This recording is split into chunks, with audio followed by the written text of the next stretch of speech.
Hi guys, David here, and a special short segment to our show today. You may or may not have seen the recent announcements from Deribit, but they've announced Ethena's USDe coin for trading and cross-collateral purposes now available on Deribit.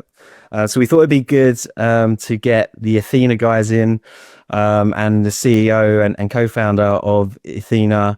Guy and also a regular friend of the show, Josh Lim, who you may know as a co-founder of Arbalos, now taken over by FalconX. But guys, welcome to the show.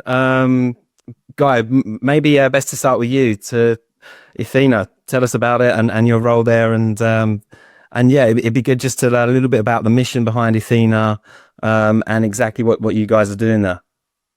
Yeah, for sure. And thank you for having me on. So yeah, a bit of my background. I started with Ethena around 2 years ago now, and we came out with the live product around 12 months ago, almost to the day. In that period of time, we grew from zero to just over $6 billion at the back end of last year, was sort of the peak of USD supply. And that was one of the fastest growing dollar assets that we've ever seen in crypto. That's sort of like 6 billion over 12 months. The basic idea behind what we're doing actually came from an article that Arthur Hayes put out at the beginning of 2023. It was called Dust Uncrossed, if any of your listeners have come across it. And he basically just outlined why he thought this was one of the most interesting and largest opportunities within crypto, which was to create this idea of a synthetic dollar, which you can sort of think about as a tokenized cash and carry. I think the interesting quality of that was the interesting piece, at least to Arthur in the beginning, was like this decentralized-ish component to it, which is like you're creating a dollar that exists outside of the banking system. But I think through time, actually, there are different qualities that people seem to be more interested in, which is actually the fact that you're tokenizing a funding rate within the asset itself.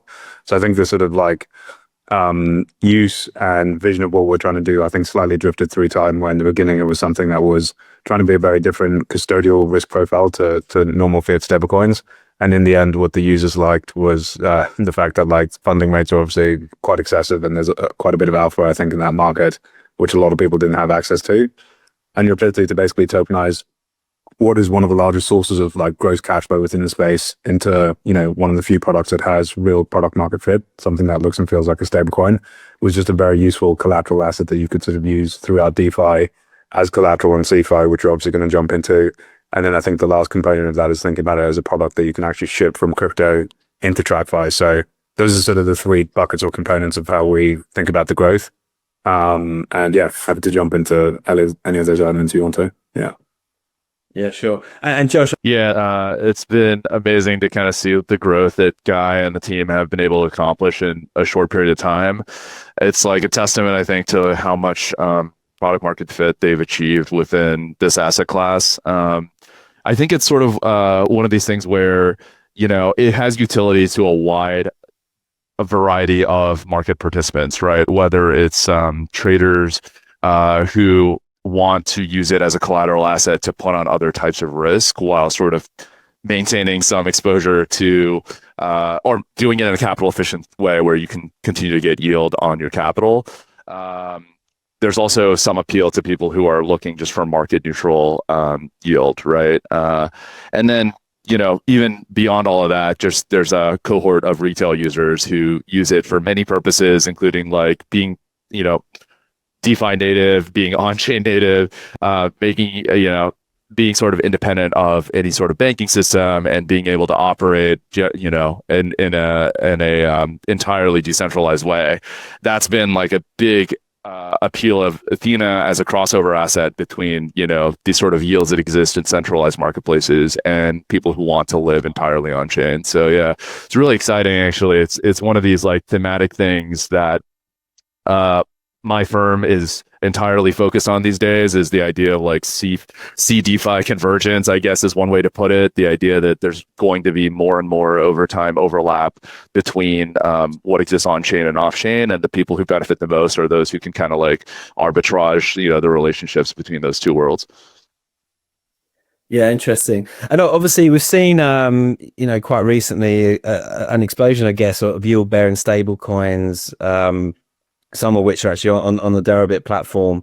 Guy, do you want to break down a little bit for those that don't know exactly how USDe is generating yield? And you mentioned obviously around the cash and carry sort of elements of this, just the collateral that backs it, and how that yield returns to the holders of USDe.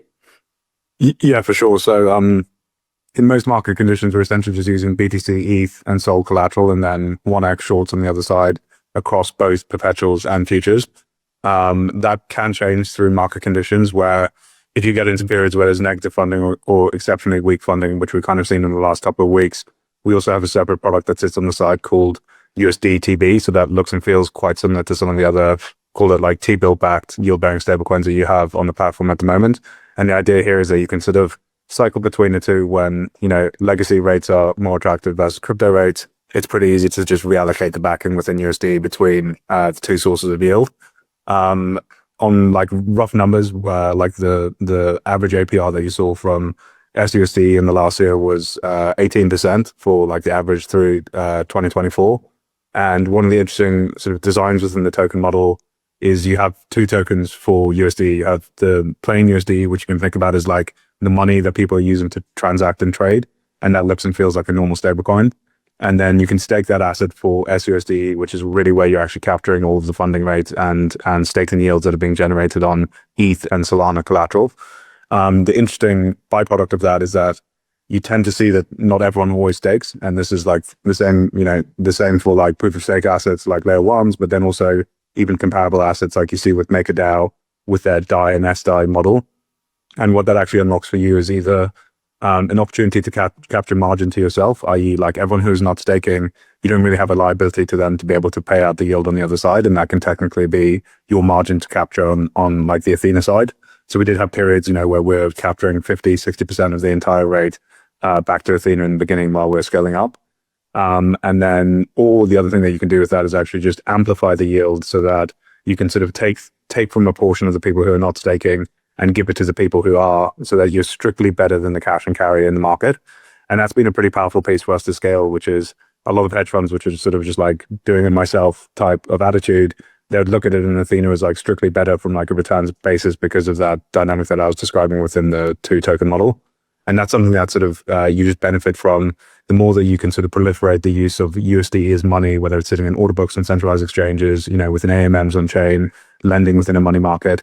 Those are all places where people will be using it productively and not staking it, which sort of allows you to do what I just described.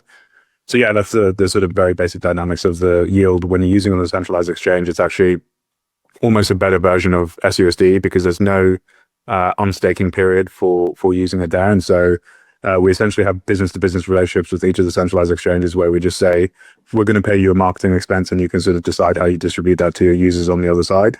And all of the centralized exchanges that we're integrated with now basically just like airdrop the implied return to their users on like a daily basis with no withdrawal queue. So you basically have daily liquidity and daily returns from just holding it, which we think is pretty compelling versus most of the stuff in the market. I think the most interesting piece of it, I would say, as it relates to Deribit, and it's something that Josh and I have gone back and forward on a couple of times, is actually the funding model in Deribit is actually quite different to different centralized exchanges. So they don't have this like concept of baseline funding where, it like averages out at 11% annualized. The funding on Deribit is actually quite a bit below market on average if you just look back through like even in the last year. So what that actually means is that when you're taking USD and putting it on Deribit, you're actually importing higher funding rates from different exchanges onto Deribit, which you couldn't capture yourself. So if you think about a market maker who's sitting there on Deribit, to the extent that they were wanting to use a cash and carry position on Deribit to collateralize the rest of their option portfolio or whatever else they're trying to do over there, they'd actually be capturing a much higher yield doing that through USD than trying to do it natively on Deribit because of that dynamic of no baseline funding.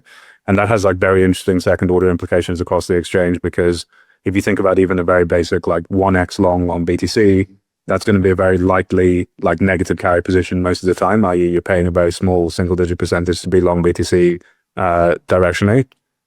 You've actually transformed, if you're using USDe versus USDC, that's transformed from like a negative carry position to one that's like extremely positive basically in most market conditions. And that's actually a pretty powerful point, which is like you've completely unlocked a different form of like capital efficiency on the exchange. Yeah. Yeah, super interesting. And Josh, like from your point of view, from like a trading side of it, I mean, how important is this to you?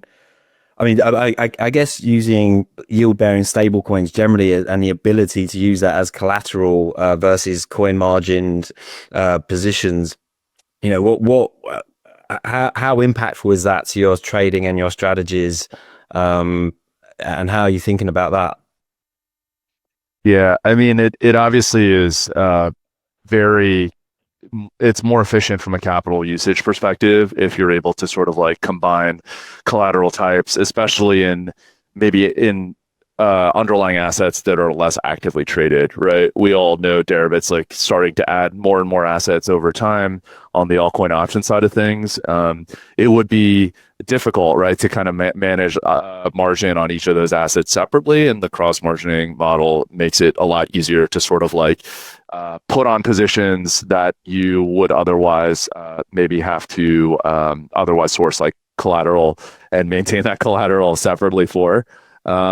USDe is particularly useful for collateral on Deribit because you might already be using it as collateral on a number of other exchanges. So it's fairly easy. Like if you're putting on trades between exchanges, you can sort of move it around seamlessly. I think to Guy's point, it's really interesting to think about USDe as this sort of way to import positions that exist on one exchange to another, and more importantly, to import risk that lives on centralized exchanges to DeFi, because that is a very difficult problem that many, sort of these decentralized prime brokerage, on-chain prime brokerage type products have tried to do over time. And what I think in my mind, USDe is like a sort of a distillation of that idea of just let's kind of figure out like the most basic type of position that you could have, which is this sort of basis position and has some utility to it because it has some idea of like yield embedded into it. And if you're able to import that, then you can sort of go on and construct other things. Like obviously, if you're thinking a couple steps ahead, like you want other types of strategies embedded in these sort of tokenized formats, nonlinear strategies, vol strategies, things like that. That's like something that is probably further down the line.